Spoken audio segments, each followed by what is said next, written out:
Boa tarde, oitavo ano, né? Estamos aqui para a conclusão do estudo dirigido da aula anterior, que é... Agora vamos ficar com o texto duplo assalto, que é um texto teatral, como eu falei nos vídeos anteriores, né? E aqui é o mais um e é o último dessa sequência de estudo dirigido. Esse texto aqui fala basicamente de dois assaltantes que vão assaltar a mesma pessoa. Só que eles são assaltantes, digamos assim, profissionais. Não no sentido que são bons assaltantes, mas eles levam a questão de assaltante como uma profissão, certo? Então eles ficam discutindo essa questão de quem abordou primeiro, né? O cliente, como diz eles, né? Isso. E acabam não assaltando. Então, o homem acaba se safando dessa, graças a Deus. Então, vamos para as questões, certo, gente? Primeira questão. As rubricas, né, que a gente já falou demais dessas rubricas, são orientações para os autores e o diretor encenarem a peça. Não são disponibilizadas ao espectador, né? Pensando nisso, responda as questões seguidas. Letra A. O que é necessário para que os espectadores entendam onde se passa a cena? Então, para que eles entendam, tipo, né? O que vai acontecer mais ou menos na cena, o que é que a gente tem que observar? O cenário, né? Porque uma encenação teatral, uma encenação teatral, uma peça teatral, ela tem que ter um cenário, não é isso? Então, a partir do cenário é que vão perceber do que se trata a cena. B. Como os espectadores acompanham a história? Resposta: por meio da sequência de falas, não é isso? Só isso, coloquem só isso, por meio da sequência de falas. Então, assim eles vão entender, né? Vão conseguir acompanhar a história. C. Como os espectadores podem compreender qual é o papel que cada ator está representando? Resposta: o papel de cada ator fica claro na sua própria atuação, né? Então, você vai saber o papel a partir do que ele está falando. Então, você vai saber quem é ele, né, o que ele faz e tal.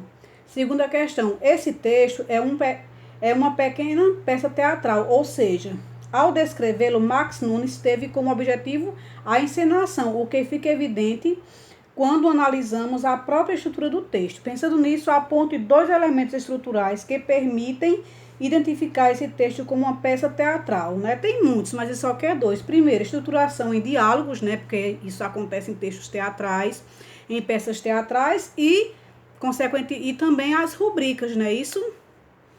Terceira questão, como outros gêneros textuais em que há o predomínio da narração, o texto, o exemplo do conto de mistério, que estudamos no capítulo anterior, o texto teatral conta com outros elementos típicos, além de um espaço. Pensando nisso, responda as questões. Letra A. Quantos e quais são os personagens do texto? Resposta: são 3, né? 2 assaltantes e a vítima. B. Como a vítima é chamada pelos assaltantes? Primeira pergunta. Segunda, da letra B também. Este termo é usual para este contexto? Outra resposta. Outra pergunta, na verdade. Qual foi a intenção do autor a identificá-la dessa forma? Então, primeira resposta. A vítima é chamada de cliente, né? Então, para eles, os assaltantes, a pessoa que ele vai assaltar é o cliente, né? Um termo não usual para o contexto, não é isso? De assaltante. Você não chama ninguém de cliente, né? Em continuação, ponto. A intenção do autor ao empregar esse texto foi produzir humor, né? Não aquele humor, mas produzir um pouco de humor. Realmente é engraçado, né? A forma como eles tratam as pessoas que eles vão assaltar. C. Você consegue imaginar quanto tempo levaria a ensinação desse texto? Então, você poderia dizer apenas que é alguns minutos. Não tem como saber exatamente, né? Então, alguns minutos é a resposta. E letra D. De quem é a voz que inicia o texto? Cena. Uma esquina escura. Homem parado no meio da rua. Seria do narrador?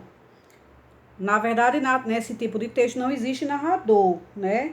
É a voz do autor. Certo, gente? Porque no texto teatral não existe narrador, né? Só autor. Então, gente, finalizamos por aqui e até a próxima. Beijo!